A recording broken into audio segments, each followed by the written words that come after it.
नमस्कार दोस्तों, स्वागत है आपका अपने इस यूट्यूब चैनल पर। आज हम बात करने वाले हैं लोअर पीसेस की। तो सबसे पहले हम अपना रिजल्ट लोअर पीसेस का देखते हैं, क्या स्थिति रही उसकी। दोस्तों मैंने 2019 में लोअर पीसेस का दिया था, तो हम सबसे पहले आ गए यहाँ पे और यहाँ पे मैंने इसे सर्च किया है UP triple S C result, क्योंकि पुराना डेटा है, ये मैंने सर्च कर दिया।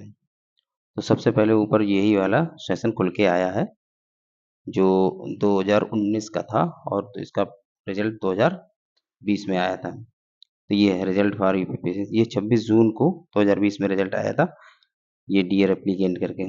तो इसको मैं आपको दिखाता हूँ पूरा।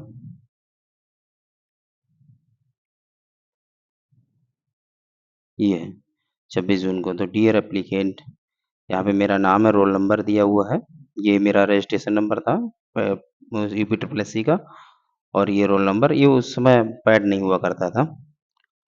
तो इसमें लिखा हुआ भी है you have been found eligible based on written examination, जो प्रीलिम्स हुआ था, एडवर्टाइजमेंट नंबर था उसका 01 एग्जाम 2019।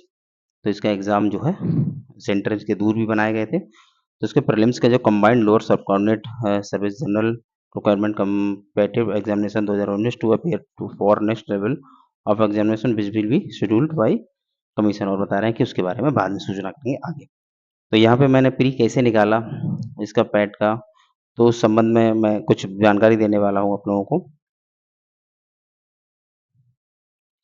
तो सबसे पहले तो यही चीज़ देखी जाए कि कुछ जानकारी आपको होनी चाहिए।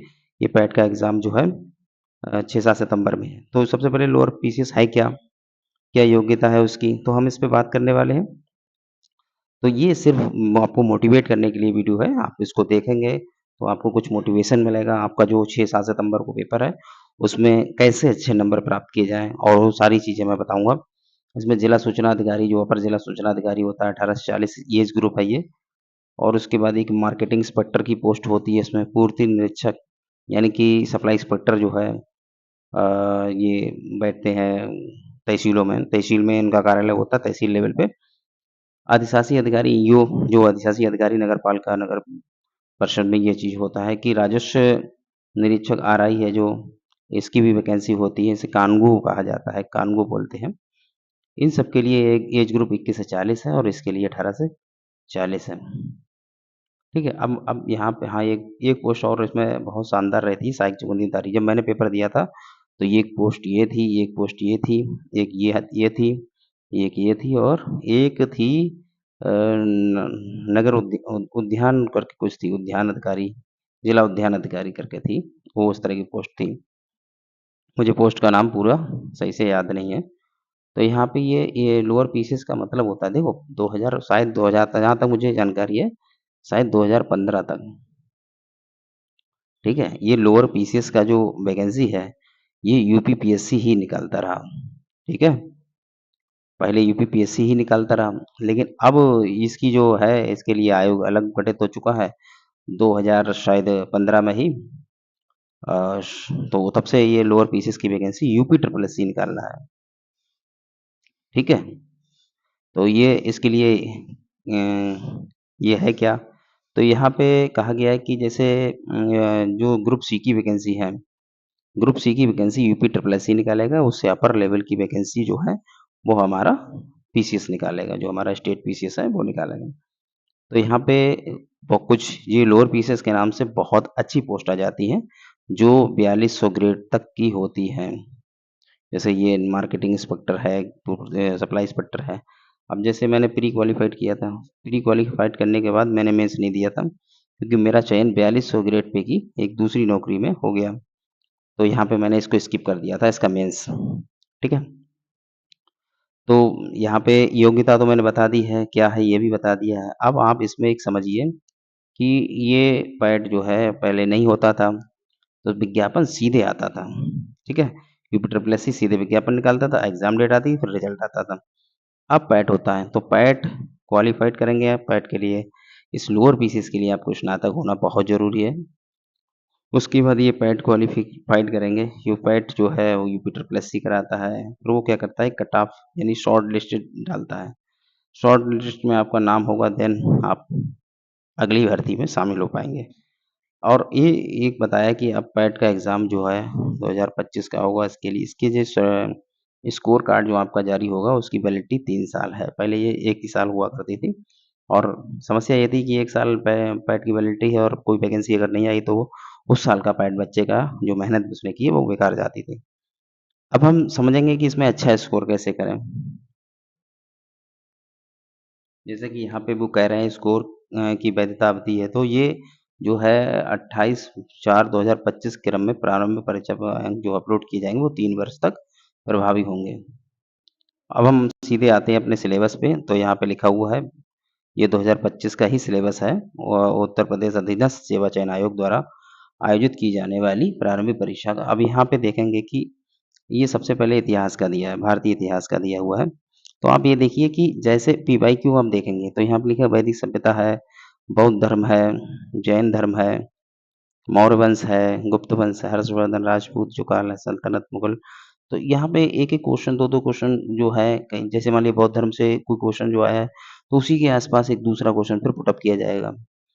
जैसे अगर मुगल काल से शाहजहाँ पूछा तो हो सकता है अगली बार औरंगज़ेब पूछ ले, तो इस तरह से सवाल यहाँ पे बनते रहते हैं। राष्ट्रीय आंदोलन में भी आप गांधी युग है और 1857 क्रांति के बाद से आप आज़ादी तक अगर सही से तैयार कर लेते हैं, तो यहाँ पे आपके लगभग-लगभग ये 5 क्वेश्चन आते हैं, 5 में पाँचों होने के सही होने के चांस रहते हैं। भूगोल अच्छा मैं यहाँ पे सबसे ज़्यादा ये जीएस की जो पोर्शन है, उससे ज़्यादा मैं आपको बेहतर बताऊँगा कि अच्छा स्कोर मैंने कैसे किया।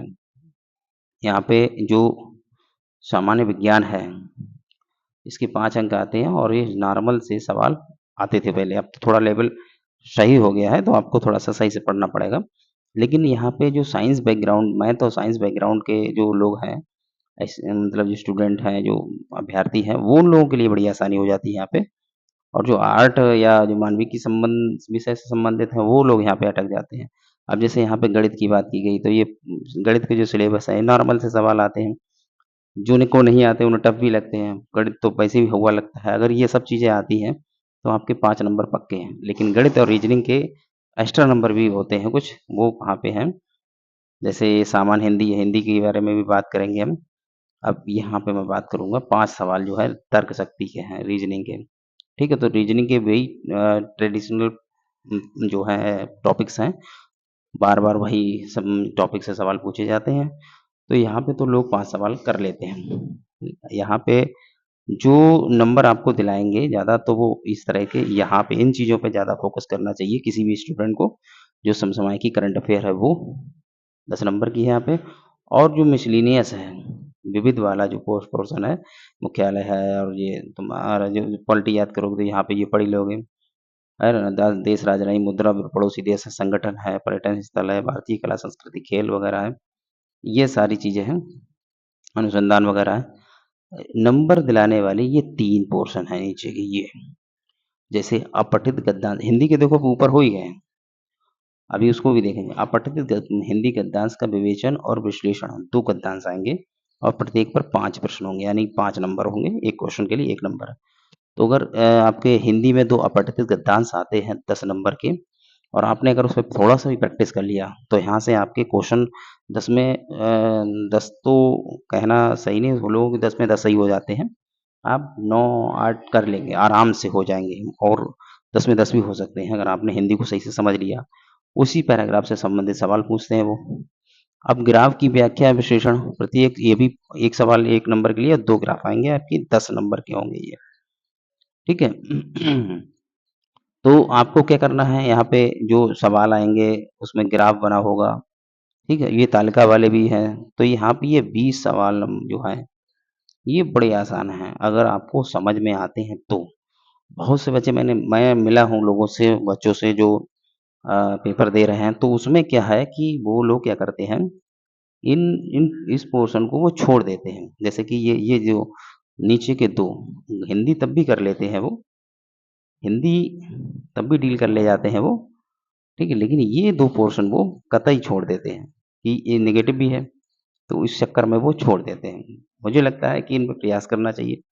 पूछा जाता है कि किसी कंपनी ए है, कंपनी बी है एक, कारों का प्रोडक्शन होता है, ईयर दिया होता है, किसका प्रोडक्शन कितना है, इसका प्रोडक्शन इतना है, तो परसेंटेज पूछ लिया जाता है, फला वर्ष में उसका प्रोडक्शन उसके प्रोडक्शन से कितना अधिक है, ये सारे सवाल पूछे जाते हैं। ये सवाल ज़्यादा टफ नहीं होते हैं, अगर समझ में आ जाते हैं तो बहुत अच्छे हैं। अब जैसे मैं यहाँ पे यही कहना चाहूँगा, अगर आपने ये 3 कर लिए और इन पे आपकी पकड़ अच्छी है, तो ये 40 नंबर आपके पक्के हैं। Plus 10 number current affair, 10 number miscellaneous के हैं। यानी कि 30 नंबर आपके ये पक्के, 30 से 40 50 नंबर आपके ये फाइनल हो गए। सॉरी, यहाँ पे मैंने 40 बोल दिया, 3 ही है पार्ट। वो ऊपर का मिसलेनियस दिख रहा था, इसीलिए वो उसमें, तो ये 50 नंबर जो हैं आपके कन्फर्म हैं। ठीक है? अगर इनमें आप सही कर ले जाएँगे, तो पीछे आप औरों से आगे रहेंगे हमेशा। अगर ये 3 पार्ट आपने अच्छे से कर लिए, उसमें भी खास ये 2 वाले पार्ट, ठीक है? तो मैं क्या करता था कि जब भी ये आए हैं, तो मैं फटाक से करता हूँ। मैथ के सवालों को पहले पकड़ता हूँ, तो इस तरह से, ठीक है? अब जैसे मिसलेनियस, ये जैसे इसके बारे में है, तो भारत के पड़ोसी देश, तो भारत के पड़ोसी देश आपको वैसे तो सभी पढ़ना चाहिए, लेकिन अभी हाल-फिलहाल में जो करंट अफ़ेयर के जो न्यूज़ में रहे हैं देश, उनके बारे में आप अच्छे से पढ़ लीजिए। अब यहाँ पे दिया भारत के पड़ोसी देश, अब इसके पड़ोसी देश के बारे में कुछ भी पूछ सकता है। वहाँ के प्रधानमंत्री हैं, राष्ट्रपति हैं, या कोई घटना हुई है, कोई भूकंप आया है, कोई जैसे बांग्लादेश में अभी सत्ता परिवर्तन हुआ है, म्यांमार में तख्ता पलट हुआ है, इस तरह से, ठीक है? देश, राजधानी, मुद्रा, ये तो आरओ का भी फ़ेवरेट चैप्टर है, एक देश एक राजधानी ज़रूर पूछता है, तो इसको भी आप देख लीजिए, खास-खास देश हैं उनको याद कर लीजिए। भारत के राज्य और केंद्र शासित प्रदेश, देखो भारत के राज्यों के बारे में आप जब ज्योग्राफी पढ़ते हैं, तो उसमें तो उसका कंप्लीट हो ही जाता है, तो अलग से पढ़ने की ज़रूरत ही नहीं है, जिनने अच्छे से तैयारी की होगी तो राज्यों के बारे में जानकारी होगी। राज्यों से संबंधित यहाँ पे राज्यों की राजधानी आपको ज़रूर याद होना चाहिए, ठीक है? उनकी लोकेशन कहाँ पे है, जैसे पुदुचेरी को ही पूछ लेता है कौन कितने राज्यों में विस्तृत है। तो भारतीय संसद, राज्य, लोकसभा, विधानसभा, देखो ये संसद के बारे में और जो विधानमंडल है उसका राज्य का, उसके बारे में आपको पता होना चाहिए, कितनी सीटें हैं, ठीक है? और क्या योग्यता है और कितना कार्यकाल होता है, ठीक? ये सारी चीज़ें, जो ख़ास-ख़ास चीज़ें हैं वो पता होना चाहिए।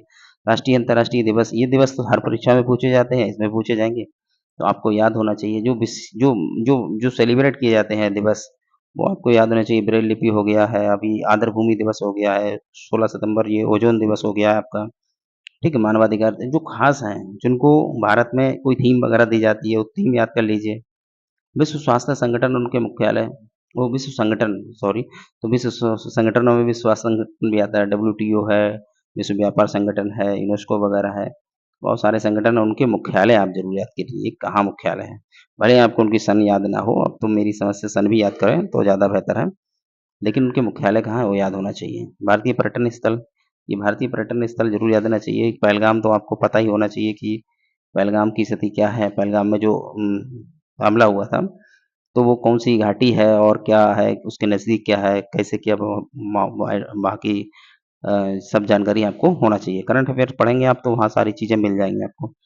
भारत की कला एवं संस्कृति, भारत की कला संस्कृति का मतलब है, यहाँ पे कोई ऐसा क्या नाम है, प्राचीन चीज़ प्राप्त हुई है जो चर्चा में रही हो, या अभी कोई जैसे जी20 वगैरह होता है तो उसमें, या फिर अभी 26 जनवरी को जो झाँकियाँ निकली हैं वो, उसमें कौन-सी झाँकी, इस तरह की जो संस्कृति है हमारी, वो चीज़ आप यहाँ पे देखेंगे। और इतिहास में जो प्राचीन इतिहास है, ऊपर सिलेबस दिया हुआ है आपका, तो उसमें भी आपकी संस्कृति कवर हो जाएगी। भारत में विश्व के खेल, तो भारत में विश्व खेल जैसे हो गया, ओलंपिक वाले खेल अभी हुए थे, और जो पैरा ओलंपिक हुए थे, या जो टी20 क्रिकेट हुआ है, वर्ल्ड कप वगैरह, ये सारी चीज़ें हैं आपको, ये जो शतरंज का टीकू केस हैं, वो सारी चीज़ें आपको पता होना चाहिए। मिसलेनियस में देखो, मिसलेनियस पढ़ते समय अच्छा भी लगता है, वो पकाऊ नहीं होता है वो।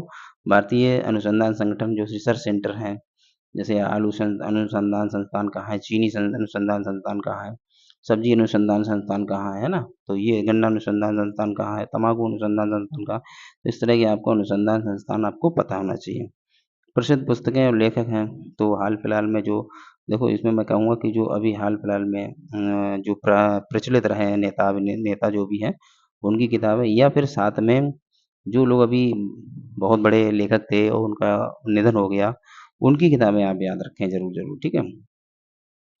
तो यहाँ पुरस्कार विजेता, देखो पुरस्कार तो सभी एग्ज़ामों में पूछे जाते हैं, इसमें नोबेल पुरस्कार हो गए आपके, राष्ट्रीय फ़िल्म पुरस्कार हो गए आपके और उसके साथ ज्ञानपीठ हो गया। इस तरह के पुरस्कार आप याद कर लीजिए। जलवायु परिवर्तन में जैसे मान लिया कि यहाँ पे जो सीओपी कॉप की जो बैठक होती है वो उनकी, जैसे कॉप 21 हो गया, जहाँ से वो निकला है 2015 की कॉप 21, जिसमें जो ग्लोबल वार्मिंग के बारे में कुछ बताया गया था कि 2030 तक जो है 1.5 डिग्री सेंटीग्रेड ही बढ़ना देना है। तो इस तरह की जो चीज़ें हैं आपको मिसलेनियस में बहुत अच्छे से कवर करना है।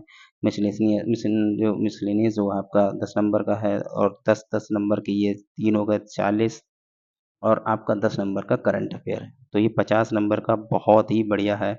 उसके बाद आपका मैं कहूँगा कि 5 नंबर का गणित और 5 नंबर की रीज़निंग, तो ये आपके 60 नंबर हो गए, ठीक है? और ये जो है यहाँ पे ये चीज़ है।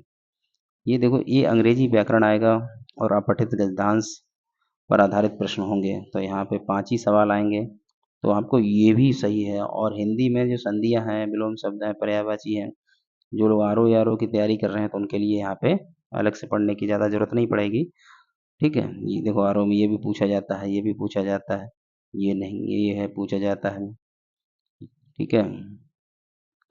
तो ये सारी चीज़ें हैं, गद्य लेखक, उनकी रचनाएँ वगैरह हैं। तो ये इतना सब करके आप अच्छे से स्कोर प्राप्त कर सकते हैं। आगे अगली नेक्स्ट वीडियो में बताऊँगा कि कैसे आप 5, 6, 7 तारीख को अच्छा स्कोर करेंगे।